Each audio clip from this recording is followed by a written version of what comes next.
ஓம் சாந்தி. 1/1/2025. இனிமையான குழந்தைகளே, நீங்கள் ஞானத்தின் மழை பொழிந்து பசுமை ஏற்படுத்தக்கூடியவர்கள். நீங்கள் தாரணை செய்ய வேண்டும் மற்றும் மற்றவர்களை செய்விக்க வேண்டும். கேள்வி: எந்த மேகங்கள் மழை பொழிவது இல்லையோ அவைகளுக்கு என்ன பெயர் கொடுக்கலாம்? பதில்: அவை சோம்பேறி மேகங்களாகும்.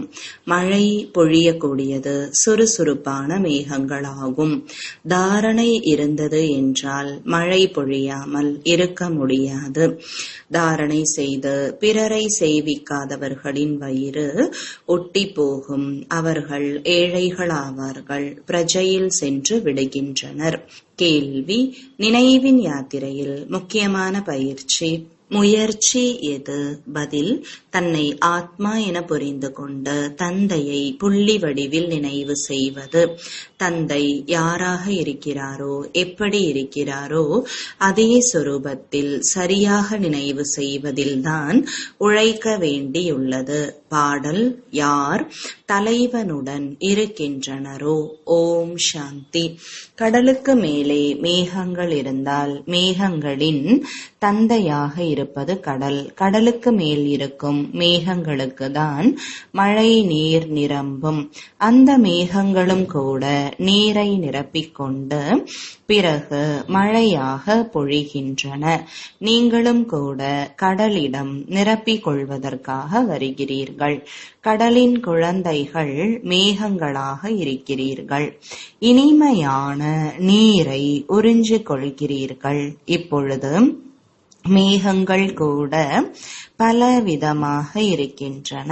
சில மிகவும் நன்றாக அடர்ந்த மழையாக பொழிகின்றன, வெள்ளப்பெருக்கை ஏற்படுத்தி விடுகின்றன. சில குறைவாக பொழிகின்றன. உங்களிலும் கூட அப்படி வரிசைப்படியாக இருக்கிறீர்கள். நன்றாக கனமழை போல பொழிகிறார்கள். அவர்களின் பெயர் கூட பாடப்படுகிறது. நன்றாக மழை பொழிந்தால் மனிதர்கள் மிகவும் மகிழ்கின்றனர். இதுவும் கூட அதுபோல் ஆகும். நன்றாக பொழிபவர்களின் புகழ் பாடப்படுகிறது. யார் பொழிவது இல்லையோ அவர்களின் உள்ளம் சோம்பலாகி விடுகிறது. வயிறு நிரம்புவது இல்லை. முழுமையாக தாரணை ஏற்படாததால் வயிறு ஒட்டி போய் விடுகிறது. பஞ்சம் ஏற்படும் போது மனிதர்களின் வயிறு ஒட்டி போய் விடுகிறது. அதுபோல இங்கும் கூட தாரணை செய்து பிறரை செய்விக்காவிட்டால் வயிறு ஒட்டிவிடும். நன்றாக பொழிபவர்கள் ராஜா ராணி ஆவார்கள். இவர்கள் ஏழைகளாக ஆவார்கள். ஏழைகளின் வயிறு ஒட்டி கிடக்கும். ஆக குழந்தைகள் மிக நன்றாக தாரணை செய்ய வேண்டும். இதிலும் கூட ஆத்மா மற்றும் பரமாத்மாவின் ஞானம் சகஜமானது. நமக்குள் ஆத்மா மற்றும் பரமாத்மாவின் ஞானம் இருக்கவில்லை என்பதை இப்போது நீங்கள் புரிந்து இருக்கிறீர்கள். அதாவது வயிறு ஒட்டி இருந்தது அல்லவா?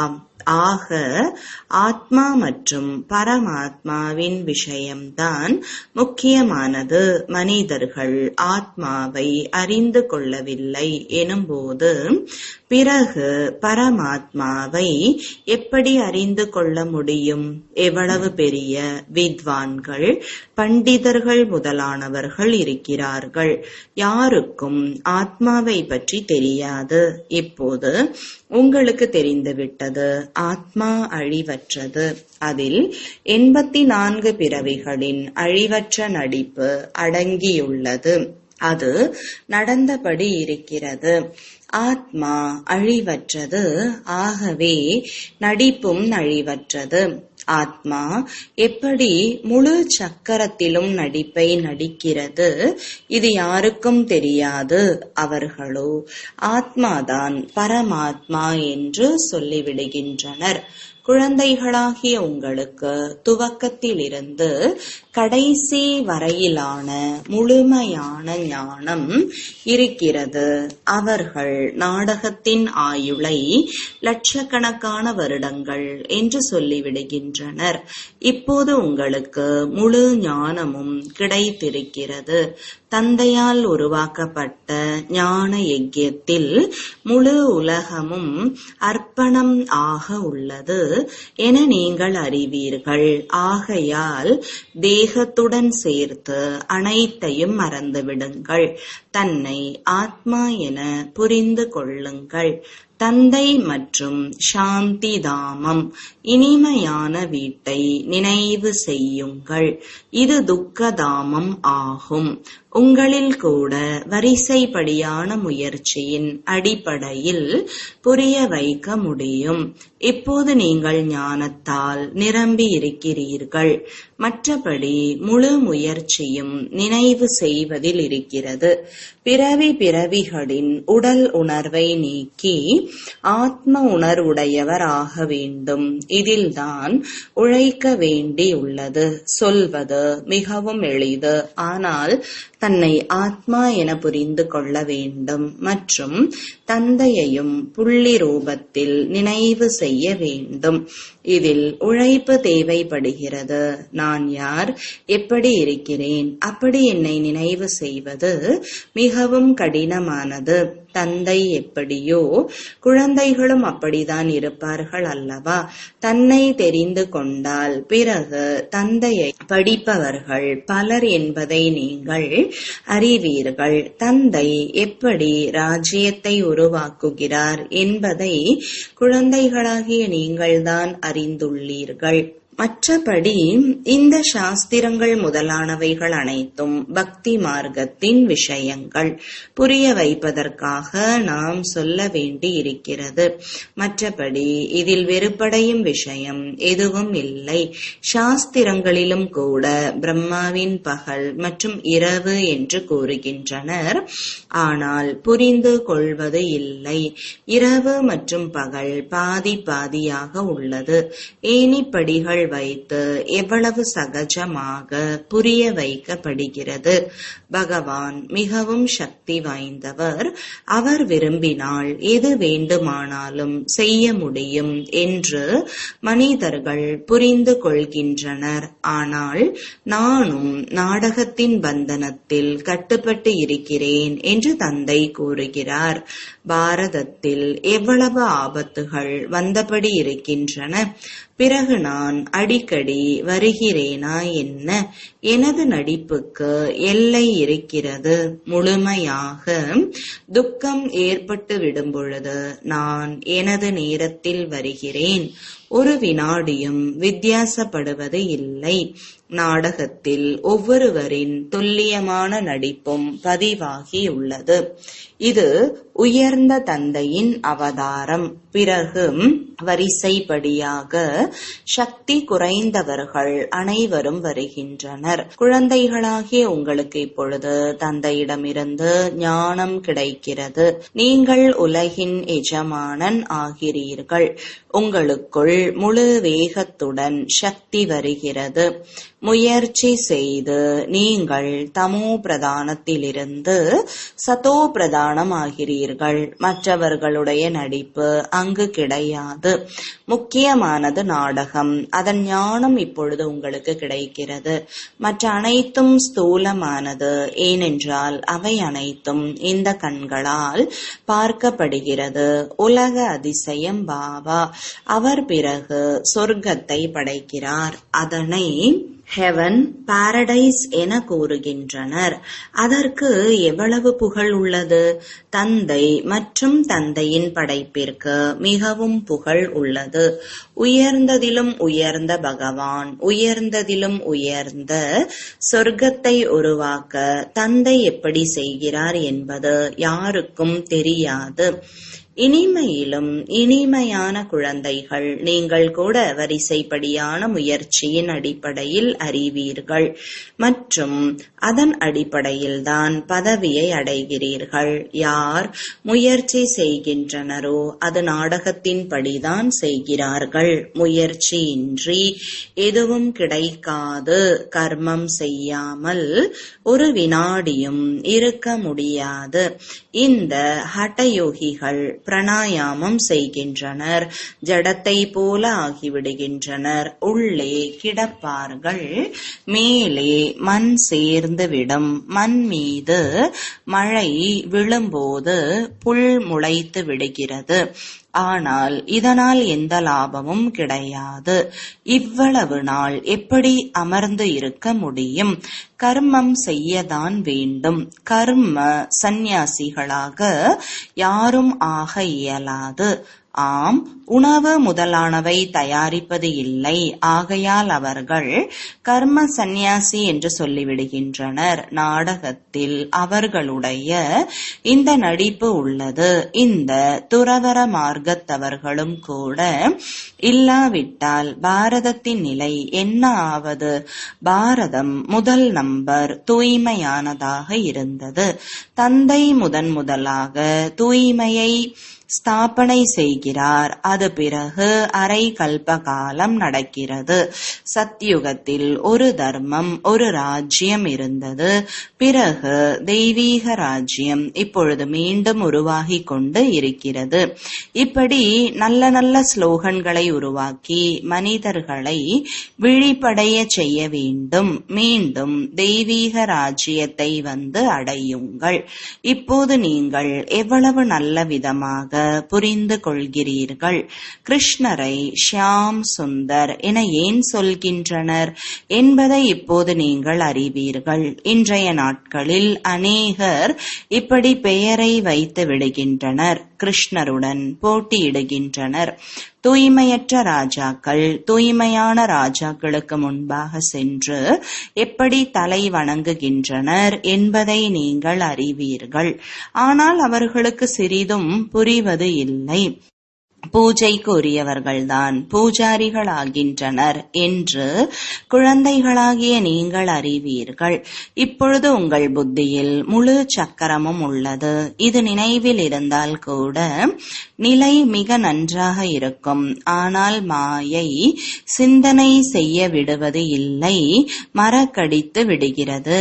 எப்போதும் மலர்ந்த முகத்தின் நிலை இருந்தாலும் கூட உங்களை தேவதைகள் என்று சொல்லலாம். லக்ஷ்மி நாராயணருடைய படத்தை பார்த்து எவ்வளவு மகிழ்ச்சி அடைந்து விடுகின்றனர். ராதை கிருஷ்ணர் அல்லது ராமர் முதலானவர்களை பார்த்து அந்த அளவிற்கு மகிழ்ச்சி அடைவது இல்லை. ஏனென்றால் ஸ்ரீ கிருஷ்ணருக்கு சாஸ்திரங்களில் குழப்பமான விஷயங்களை எழுதிவிட்டனர். இந்த பிரம்மா கூட ஸ்ரீ நாராயணர் ஆகிறார் அல்லவா? பாபா இந்த லக்ஷ்மி நாராயணருடைய படத்தை பார்த்து மகிழ்ச்சி அடைகிறார். குழந்தைகள் கூட இப்படி புரிந்து கொள்ள முடியும். இன்னும் எவ்வளவு சமயம் இந்த பழைய சரீரத்தில் இருப்போம், பிறகு இளவரசனாக போகிறோம். இது லட்சியம் அல்லவா? இதை நீங்கள் அறிவீர்கள். மகிழ்ச்சியில் எவ்வளவு குதூகலம் அடைய வேண்டும். எந்த அளவு படிக்கிறீர்களோ அந்த அளவு உயர்ந்த பதவியை அடைவீர்கள். படிக்காவிட்டால் என்ன பதவி கிடைக்கும்? எங்கே உலகின் மகாராஜா மகாராணி? எங்கே பணக்காரர்? பிரஜைகளின் வேலைக்காரர்கள் ஒரே பாடம்தான். மன்மனா பவ மத்யாஜி பவ. அல்லாஹ் மற்றும் ஆஸ்தி, நினைவு மற்றும் ஞானம். இவருக்கு எவ்வளவு மகிழ்ச்சி இருந்தது. அல்லாஹ் கிடைத்ததும் இருந்த அனைத்தையும் கொடுத்து விட்டார். எவ்வளவு பெரிய லாட்டரி கிடைத்து விட்டது. மற்றபடி வேறு என்ன தேவை? ஆக குழந்தைகளுக்குள் ஏன் மகிழ்ச்சி இல்லை? பாபா கூறுகிறார், இது போன்ற டிரான்ஸ்லைட்டால் ஆன படங்கள் அனைவருக்காகவும் உருவாக்க வேண்டும். அதனை கண்டு குழந்தைகள் மகிழ்ச்சி அடைவார்கள். சிவபாபா பிரம்மாவின் மூலம் நமக்கு இந்த ஆஸ்தியை கொடுத்து கொண்டிருக்கிறார். மனிதர்களுக்கு ஒன்றும் தெரியாது. முழுவதும் கீழான புத்தி உடையவர்களாக உள்ளனர். இப்பொழுது நீங்கள் கீழான புத்தியிலிருந்து சுத்தமான புத்தியுள்ளவராக ஆகிக் கொண்டு இருக்கிறீர்கள். அனைத்தையும் அறிந்து கொண்டு விட்டீர்கள். வேறு எதையும் படிக்க வேண்டிய அவசியம் இல்லை.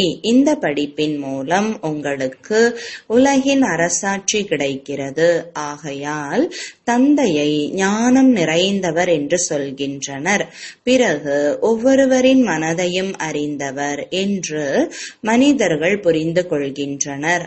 ஆனால் தந்தை ஞானத்தை கொடுக்கிறார். இன்னார் நன்றாக படிக்கின்றனர் என்று ஆசிரியர் புரிந்து கொள்ள முடியும்.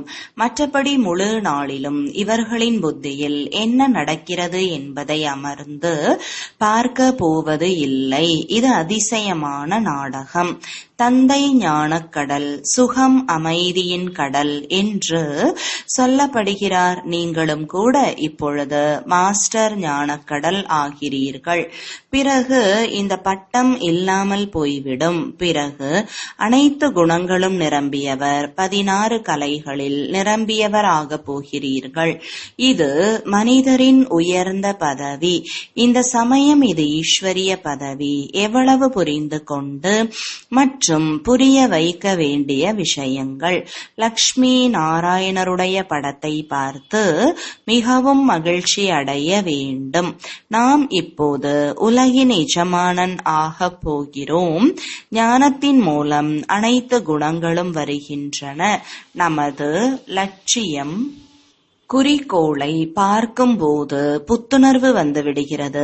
ஆகையால் இந்த லக்ஷ்மி நாராயணரின் படம் அனைவரிடமும் இருக்க வேண்டும் என்று பாபா கூறுகிறார். இந்த படம் உள்ளத்தில் அன்பை பெருக்குகிறது.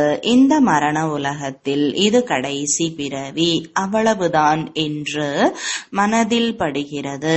பிறகு அமர உலகத்தில் இப்படி ஆகப் போகிறேன்.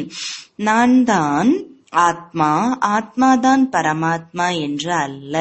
இந்த ஞானம் முழுமையாக புத்தியில் அமர்ந்து இருக்க வேண்டும்.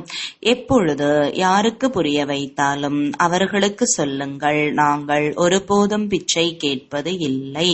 பிரஜாபிதாவின் குழந்தைகள் பலர் இருக்கின்றனர். நாங்கள் எங்களுடைய உடல் மனம் பொருள் மூலம் சேவை செய்கிறோம். பிராமணர்கள் தமது வருமானத்தின் மூலம் யஜ்யத்தை நடத்தி கொண்டிருக்கிறோம். சூத்ரர்களின் பணத்தை பயன்படுத்த முடியாது. எவ்வளவு நாம் உடல் மனம் பொருளினால் சேவை செய்வோமோ, அர்ப்பணமாவோமோ, அந்த அளவிற்கு பதவி அடைவோம் என்பதை அநேக குழந்தைகள் தெரிந்திருக்கின்றனர். பாபா விதை விதைத்து இருக்கிறார் என்றால் இந்த லக்ஷ்மி நாராயணர் ஆவோம் என தெரிந்து இருக்கின்றனர். இங்கே பணம் உதவ போவது இல்லை எனும் போது ஏன் இந்த காரியத்தில் ஈடுபடுத்த கூடாது? பிறகு சமர்ப்பணமாகிறவர்கள் பட்டினியால் இறந்து விடுகிறார்களா என்ன? மிக நல்ல கவனிப்பு கிடைத்து கொண்டு இருக்கிறது. பிரம்மா பாபாவிற்கு எவ்வளவு கவனிப்பு இருந்து கொண்டிருக்கிறது. இவர் சிவபாபாவின் ரதம், முழு உலகையும் சொர்க்கமாக ஆக்கக்கூடியவர். இவர் அழகான பிரயாணி ஆவார். பரமபிதா பரமாத்மா வந்து அனைவரையும் அழகானவர்களாக ஆக்குகிறார். நீங்கள் கருப்பானவரிலிருந்து அழகானவராக ஆகின்றீர்கள் தானே. எவ்வளவு அழகான தலைவனாக இருக்கிறார். வந்து அனைவரையும் அழகாக ஆக்கிவிடுகிறார். அவரிடம் பலியாகி விட வேண்டும். பார்வைக்கு ஆத்மாவும் பரமாத்மாவும் ஒரே போல ஒளி புள்ளிதான். மற்றபடி முழு ஞானம் இருக்கிறது. இது மிகவும் புரிந்து கொள்ள வேண்டிய விஷயம். குழந்தைகளின் புத்தியில் இதை குறித்து வைத்துக் கொள்ள வேண்டும். புத்தியில் வரிசைப்படியான முயற்சியின் அடிப்படையில் தாரணை ஆகிறது. மருத்துவர்களுக்கும் மருந்துகளின் பெயர் நினைவில் இருக்கும் அல்லவா? அந்த சமயத்தில் அமர்ந்து புத்தகம் படிப்பது இல்லை. மருத்துவ படிப்பின் விஷயங்களும் இருக்கின்றன. வக்கீல் படிப்பிலும் விஷயங்கள் இருக்கின்றன. உங்களிடம் ஞான கருத்துகள் இருக்கின்றன. பல தலைப்புகள் இருக்கின்றன. அதை குறித்து புரிய வைக்கிறீர்கள். சில கருத்துகள் சிலருக்கு லாபத்தை உண்டாக்குகிறது. சிலருக்கு சில கருத்துகளால் அம்பு தைத்து விடுகிறது. கருத்துகள் ஏராளமாக இருக்கின்றன. யார் நல்ல விதமாக தாரணை செய்கின்றனரோ அவர்கள் நல்ல விதமாக சேவை செய்ய முடியும். அரைகல்ப காலமாக மிக பெரிய வியாதியால் நோயாளியாக இருக்கின்றனர். ஆத்மா தூய்மையற்றதாகிவிட்டது. அதற்கு ஒரு அழிவற்ற மருத்துவர் மருந்து கொடுக்கிறார். இவர் எப்போதும் சர்ஜனாகவே இருக்கிறார். ஒரு பொழுதும் நோயாளி ஆவது இல்லை. மற்ற அனைவரும் நோயாளி போல ஆகிவிட்டனர். அழிவற்ற மருத்துவர் ஒரே ஒரு முறை வந்து மன்மனாபவ என்ற ஊசியை போடுகிறார். எவ்வளவு சகஜமானது! படத்தை எப்போதும் சட்டை பையில் வையுங்கள். பாபா நாராயணரின் பக்தராக இருந்தபோது லக்ஷ்மியின் படத்தை நீக்கி நாராயணரின் படத்தை மட்டும் வைத்துவிட்டார். இப்பொழுது யாருக்கு பூஜை செய்து கொண்டிருந்தோமோ அவராகவே ஆகிக் கொண்டிருக்கிறோம் என்று தெரிந்துவிட்டது. லக்ஷ்மிக்கு விடை கொடுத்து விட்டார் எனும்போது நான் லக்ஷ்மி ஆக போவதில்லை என்பது உறுதியாகிவிட்டது. லக்ஷ்மி அமர்ந்து காலை அமுக்குவது நன்றாக இருக்கவில்லை. அவரை பார்த்து கணவன்மார்கள் மனைவிமார்களை காலமுக்க வைத்தனர். அங்கே லக்ஷ்மி அவ்வாறு கால்களை அமுக்கிவிட மாட்டார். இந்த பழக்கம் அங்கு இருக்காது. இந்த பழக்கம் ராவண ராஜ்யத்தினுடையது. இந்த படங்களில் அனைத்து ஞானமும் உள்ளது.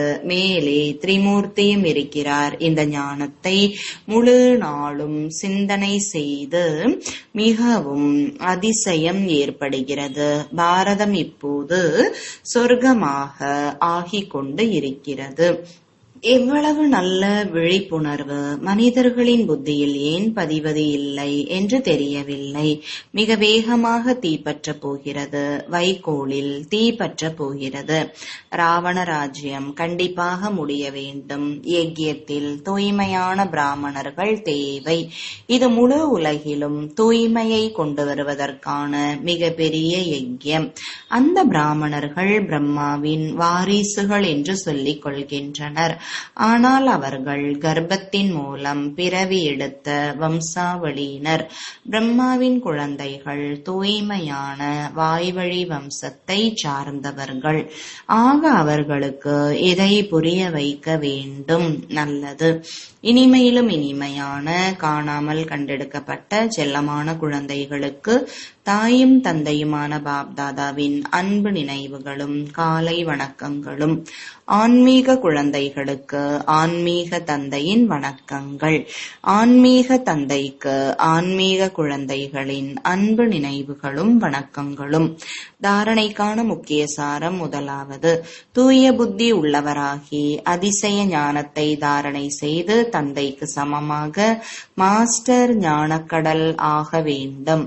ஞானத்தின் மூலம் அனைத்து குணங்களையும் தனக்குள் கடைபிடிக்க வேண்டும். இரண்டாவது, எப்படி பாபா உடல் மனம் பொருளை சேவையில் ஈடுபடுத்தினார், சமர்ப்பணமானார், அதுபோல தந்தைக்கு சமமாக தனது அனைத்தையும் ஈஸ்வரிய சேவையில் பயனுள்ளதாக ஆக்க வேண்டும். எப்பொழுதும் புத்துணர்வுடன் இருப்பதற்காக லட்சியம் மற்றும் குறிக்கோளின் படத்தை உடன் வைத்துக் கொள்ள வேண்டும். வரதானம். ஒரே சீரான நிலையின் மூலம் எப்பொழுதும் ஒரு பாபாவை பின்பற்றக்கூடிய மகிழ்ச்சி நிறைந்தவர் ஆகுக. விளக்கம். குழந்தைகளாகிய உங்களுக்காக பிரம்மா பாபாவின் வாழ்க்கை மிக சரியான கணினியாகும். எப்படி இப்பொழுது கணினி மூலம் ஒவ்வொரு கேள்விக்கான பதிலையும் கேட்கிறார்கள், அதுபோல மனதில் எப்போதெல்லாம் ஏதேனும் கேள்வி எழுகிறதோ இருக்கிறதோ அப்போது என்ன, ஏன், எப்படி என்பதற்கு பதிலாக பிரம்மா பாபாவின் வாழ்க்கை எனும் கம்ப்யூட்டரில் பாருங்கள். என்ன மற்றும் எப்படி என்ற கேள்வி இப்படி என்று மாறிவிடும். கேள்வி கேட்பவராக இருப்பதற்கு பதில் மகிழ்ச்சி நிறைந்தவராக ஆகிவிடுவீர்கள்.